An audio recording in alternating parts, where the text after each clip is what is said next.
Halo Sobat Misteri, balik lagi ke channel Mas Misteri yang mengungkap cerita mistis yang menyelimuti seluruh Indonesia khususnya di Pulau Jawa. Jangan lupa sebelum menonton pastikan teman-teman sudah subscribe dan aktifkan tombol lonceng.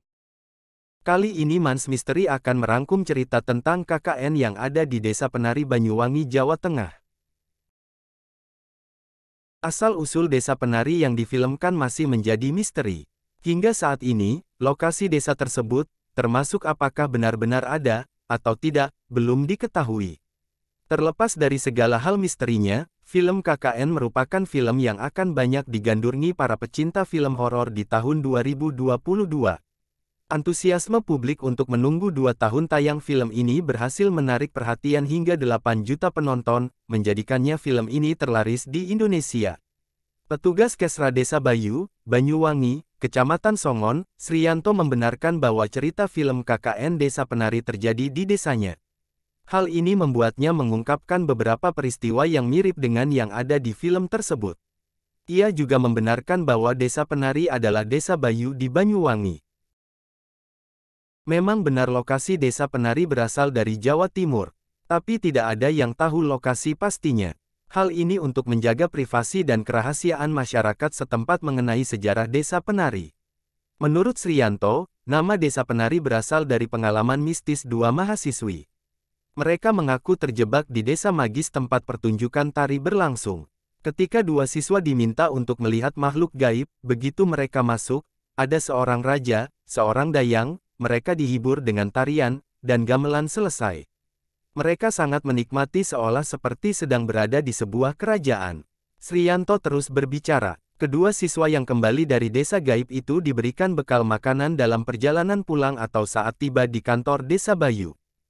Namun, ketika saya membuka paket dalam perjalanan pulang, saya terkejut menemukan bahwa itu adalah kepala monyet. Sesampainya di Balai Desa Bayu, mereka menceritakannya kepada teman-teman yang lain. Kemudian, sebuah cerita misterius sampai ke Sriyanto. Sriyanto menambahkan bahwa 2 murid jatuh sakit setelah menyaksikan kisah mistis ini. Ia kemudian dipulangkan ke Surabaya 5 hari kemudian atas permintaan anggota KKN, kegiatan KKN pun tidak bisa dituntaskan. Beberapa bulan kemudian, Sriyanto mendapat kabar bahwa 2 mahasiswa yang sakit meninggal dunia. Karena telah melakukan sesuatu yang bertentangan dengan aturan desa. Karena melakukan perzinaan dan tidak sesuai dengan norma, ia diganggu oleh makhluk gaib dan akhirnya jatuh sakit parah, dan 2 pelaku dikatakan telah meninggal dunia. Konon katanya mereka memasuki daerah terlarang dan diganggu pikirannya untuk melakukan hal-hal yang negatif dan rohnya dirasuki oleh hantu yang menunggu di kawasan terlarang itu. Maka dari situlah awal kisah KKN di Kampung Penari. Niat awal hanya menjalankan tugas program kerja malah berujung malapetaka.